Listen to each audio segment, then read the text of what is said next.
Alright, Spooky Fam. Tonight we're talking Scream 7. And we're going to do this properly. First, we're going to talk about the movie we actually got. Then we're going to talk a little about the ending I would have written. And finally, we're going to talk about whether this franchise needs to let go of its legacy before it runs itself into the ground.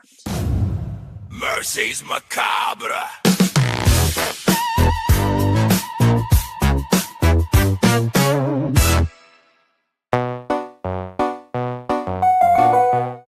So Scream 7 brings back Sidney Prescott, and immediately that gives the movie weight. When Sidney is involved, the story feels anchored. She's the emotional spine of this franchise, and every time she steps back into the frame, it reminds us that this whole thing started with her surviving one brutal night back in '96. And speaking of '96, this series began with Scream, which completely flipped the slasher genre on its head. It was sharp, it was self aware, it felt dangerous.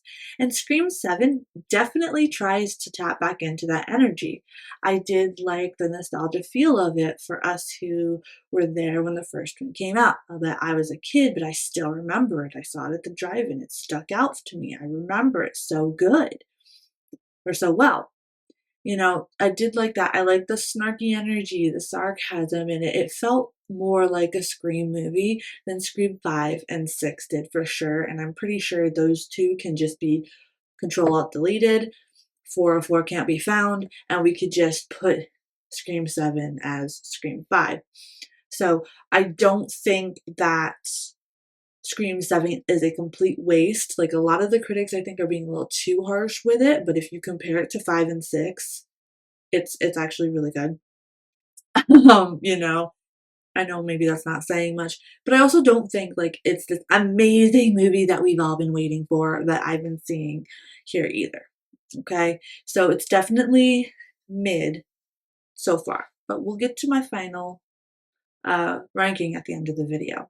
So, Scream 7, it's polished, it's slick, the ghost face sequences are tense, the phone calls still have that playful menace that we love, and the guessing game is pretty much intact. But then here's where I start getting a little bit conflicted with the film. At this point, movie 7, it can't just function as another Who's Under the Mask entry.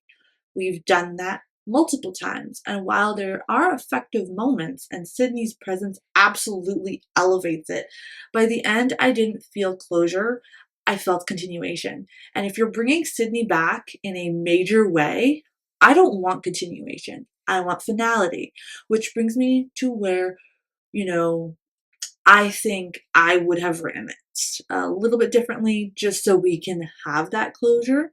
So let's go to part 2 of this video. If you're making a 7th film in this franchise, I would have used the character Stu.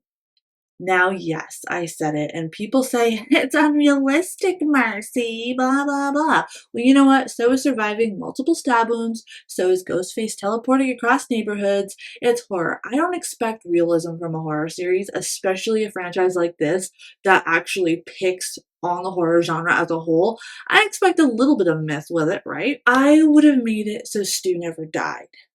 He was institutionalized instead and forgotten, and he was reduced to this itty bitty footnote of Billy Loomis's shadow. And over time, he kind of gets butthurt about it. He watches Sydney survive for nearly 30 years. She's becoming this ultimate final girl. She kind of has this fame, even though she kind of doesn't want it, but she does. He's watching Billy's name live on in infamy, and he's just known as the other guy, which kind of doesn't sit right with our Stu man. And so in his mind, he's a little wonky because he doesn't see it that Sydney just killed Billy, but she erased him. So in my version of Scream 7, Stu comes back older, calmer, colder, and very much calculated. Not the goofy, not the chaotic dude we knew back then, but a more focused and a more creepy and sinister Stu. And I say this because I think Lillard's voice is so perfect for being one of these crazy weirdos, okay? Now, Stu's motive for my movie would not be fame or, being internet famous or any of that. He just sees it in his mind as revenge for Billy. He sees unfinished business, the original Ghostface returning to finish what started back in that kitchen back in 96. And then I would go full blown tragic horror. The final confrontation is stripped completely down. No elaborate spectacle, no torch passing, just Sidney and Stu, last survivor and the last original monster. And in that final struggle, they both die. Sidney takes him down with her. No sequel hook, no wink at the camera, no final scare. The Ghostface chain ends because the origin and the survivor destroy each other. It would hurt, but horror is supposed to hurt. And it would have felt mythic, complete, and final. Instead of stretching the franchise thinner, we would have gotten an ending that actually closes the book.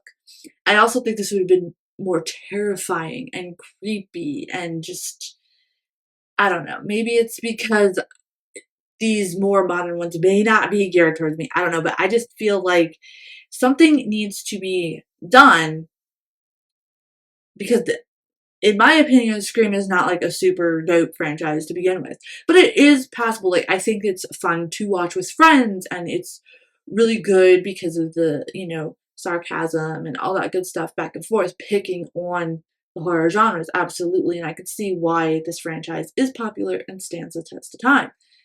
But now we're getting into part 3 of the video. I love the legacy characters. I love Sydney. I don't really like Gail so much, but I love what they represent. Nostalgia can become an anchor if you overdo it, but at the same time, fans of the legacy characters deserve some closure for those characters. Especially Scream fans who've been around since day one. So, nostalgia can become an anchor. And horror history proves that. Look at Halloween and what followed. That franchise kept circling back to Laurie Strode. Every time they ended it, they reopened it, they rehashed it, they reworked it. Eventually, the mythology starts to feel recycled instead of powerful. And that's my fear with Scream. Don't get me frickin' started on Halloween Ends, okay? I know you guys like to see me crash out, but that's for another video, alright? The more we pull Sidney back into the center, the smaller the world becomes for Ghostface. Ghostface stops being a cultural virus and starts being Sidney's own personal curse, and that limits the franchise. Because if Ghostface only matters when Sidney is involved, then the concept itself isn't strong enough to stand on its own. And at some point, you either end it properly or let the legacy characters go and build something truly new, not half and half. Not we're passing the torch, but keeping the old flame lit just in case. Horror works when it evolves. And I want to expand on this on my notes a little bit here. Is, again, like I said earlier, those of us who grew up with the legacy characters, I do believe we deserve some closure for the legacy characters, right? I don't think they should just move on without giving us some closure because that would piss people off. I know, it pissed me off, and I'm not even a huge fan of the series. So I know a lot of friends that would be pissed off if there wasn't closure of the legacy characters. But we do have to wind it down and then properly pass it down in some way. Like for me, I would probably have it be like, we have the weird kids in school who study true crime, and they studied Sydney's case and what happened to the legacy characters and how their obsession with Ghostface somehow kept him alive. And yet, because in my version of Scream 7, Stu was still obsessed because of all the stuff years ago. So it was like basically an obsession thing. And they're like studying true crime or something and like branch off of that. And then we start having these copycats because in real life, true crime people, like I used to listen to true crime a lot and I haven't much because that whole fandom started going completely wonky, like out in left field. So we could kind of tap into the realism of that and then keep Ghostface going on a little bit differently, So what made the original special was that it felt bold, dangerous, super self-aware. If the franchise wants to survive another decade, it has to close this book. kill the nostalgia, and let Ghostface evolve beyond the shadow of 96. Otherwise, we're just polishing the same mask and mask again, and horror fans will notice, and then we will have a Scream Ends, and then it's going to be the worst piece of crap that you've ever seen. I'm sorry, I was so mad at Halloween Ends. Again, another video for that. But anyway, that's my take, Spooky Fam.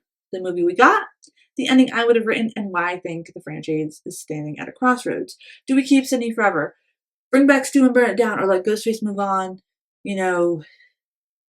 without the legacy safety net? Let me know in the comments down below. What are your thoughts of Scream 7? Did you enjoy it? Why? Did you not enjoy it? Why? What would you have done differently?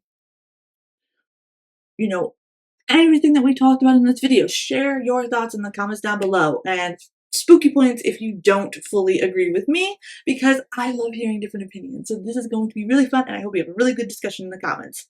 Thank you to everyone who is a supporter on the Coffee page, the Patreon, the Super Chats, the memberships on YouTube. You guys are fantastic.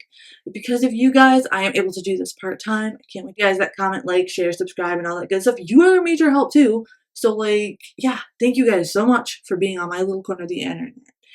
And don't forget, Spooky Fam Panel is every other Friday and every Saturday at 9 p.m. Eastern. And I also do watch along Wednesdays at 8 p.m. Eastern with a little bit of a music after show after, if you want to come down and watch some horror live with me. If not, always check out the replays. We have a great time. And I will see you guys in the next one. Bye, guys.